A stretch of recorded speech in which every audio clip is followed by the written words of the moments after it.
اسلام میں سب سے اعلیٰ درجہ کیا ہے، یعنی احسان کا؟ ناصر صاحب مظفر آباد سے پوچھتے ہیں، احسان کے درجے کے بارے میں سمجھائیں کہ اللہ کا تصور ہم کیسے کریں، اگر ذکر اور تلاوت کے دوران برے خیالات آئیں تو اس سے کیسے بچیں، اور کیا اس سے نقصان ہوتا ہے یا نہیں ہوتا؟ ان کی مراد یہ ہے کہ حدیث میں آتا ہے کہ اعلیٰ درجہ یہ ہے عبادت کا، ان تعبد اللہ کأنک تراہ، کہ تم اللہ کی عبادت ایسے کرو جیسے تم اللہ کو دیکھ رہے ہو، فإن لم تکن تراہ فإنہ یراک، کیونکہ تم اگر اس کو نہیں دیکھتے تو وہ تو تمہیں دیکھ رہا ہے۔ تو یہ ہے احسان کہ اللہ کی ایسے عبادت ہو جیسے ہم اللہ کو دیکھ رہے ہیں، یعنی اتنا دھیان کے ساتھ عبادت ہو۔ تو پہلی بات تو یہ کہ اس حدیث کی جو تشریح کی جاتی ہے کہ تم یہ تصور قائم کرو کہ تم اللہ کو دیکھ رہے ہو، اور اگر یہ تصور نہیں ہو سکتا تو یہ کر لو کہ اللہ تمہیں دیکھ رہا ہے، تو یہ تشریح غلط ہے، کیونکہ حدیث کا جو پہلا جملہ ہے نا اس میں یہ ہے کہ تم یہ تصور قائم کرو کہ تم اللہ کو دیکھ رہے ہو، فإن لم تکن تراہ فإنہ یراک، آگے اس کی ریزن ہے، اس لیے کہ اگر تم اللہ کو نہیں دیکھتے تو اللہ تو تمہیں دیکھ رہا ہے۔ تو مطلب یہ ہوا کہ اللہ تمہیں دیکھ رہا ہے، یہ تصور قائم ہو گیا تو بس وہ یہ والا کہ تم اللہ کو دیکھ رہے ہو یہ خود بخود قائم ہو جائے گا۔ تو اصل بات یہ ہے کہ عبادت کرتے ہوئے یہ دھیان نصیب ہو جائے کہ اللہ ہمیں دیکھ رہا ہے۔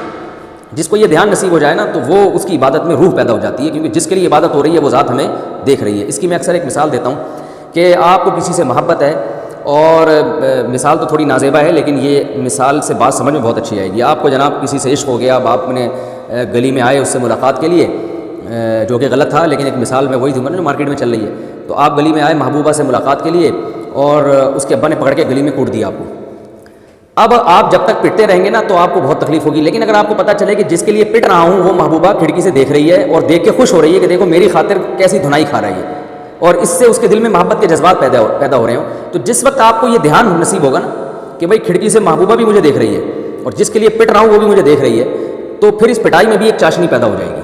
اس لیے کہ اب آپ کو یہ استحضار نصیب ہو گیا کہ جس کے لیے مار کھا رہے ہیں وہ ہمیں دیکھ رہا ہے۔ تو یہ انسان کی فطرت ہے کہ وہ جس کے لیے ٹینشن اٹھاتا ہے وہ یہ چاہتا ہے اسے پتہ تو ہو کہ میں اس کے لیے یہ کام کر رہا ہوں۔ تو جب ہم نماز پڑھتے ہیں، ہاتھ باندھ کے وضو کر کے وقت بھی نکالتے ہیں اللہ کے لیے، اور ٹینشن میں آ کے سارے کاموں کو چھوڑ کر ہاتھ باندھ کے تمیز سے چپ چاپ کھڑے ہو جاتے ہیں۔ آپ کو پتہ ہے اس زمانے میں سب سے مشکل کام انسانوں کو چپ کرانا ہے۔ میں تو صبح پارک میں دیکھتا ہوں لوگ اس میں بھی چہل قدمی کرتے ہوئے باتیں کر رہے ہوتے ہیں، چپ ہی نہیں ہوتے، بس میں دو آدمی بیٹھ جائیں وہ باتیں، جہاز میں بیٹھ جائیں وہ باتیں، کہیں خاموشی کا رواج ہی نہیں ہے۔ دنیا کا سب سے مشکل کام آج کل چپ بیٹھنا بن گیا،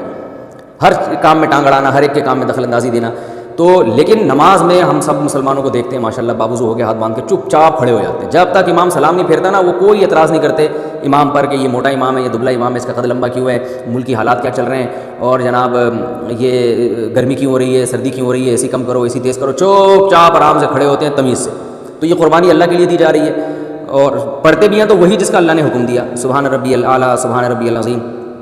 تو اس وقت اگر یہ استحضار نصیب ہو جائے کہ میں اپنے کاروبار کو، اپنے بزنس کو چھوڑ کر جس ذات کے لیے آیا ہوں وہ ذات مجھے دیکھ رہی ہے، تو نماز میں انسان کو مزہ آنا شروع ہو جائے گا۔ اگر یہ استحضار ہی نہ ہو تو لطف نہیں آتا، نماز میں جان پیدا نہیں ہوتی، ہم جیسے آ کے کھڑے ہوتے ہیں تو بس پتہ ہی نہیں ہوتا کیا کر رہے ہیں۔ تو یہ استحضار ہوگا بھائی جس ذات کے لیے کھڑے ہوئے ہیں وہ ذات ہمیں دیکھ رہی ہے۔ جب انسان نے روزہ رکھا، بھوک اور پیاس برداشت کرتا ہے، تو یہ احساس جس کو نصیب ہو گیا کہ جس ذات کے لیے بھوک پیاس برداشت کی ہے میں نے وہ ذات مجھے دیکھ رہی ہے، تو بس یہی درجہ جس کو حاصل ہو جائے نا یہ احسان ہے۔ جب آپ تلاوت کر رہے ہیں تو آپ کو احساس ہو جائے کہ جس کا کلام میں پڑھ رہا ہوں، کسی شاعر کا کلام پڑھیں اسے کتنی خوشی ہوتی ہے، تو جس رب کا میں کلام پڑھ رہا ہوں وہ سن رہا ہے تو اسے کتنی خوشی ہوگی۔ یہ استحضار جس کو نصیب ہو جائے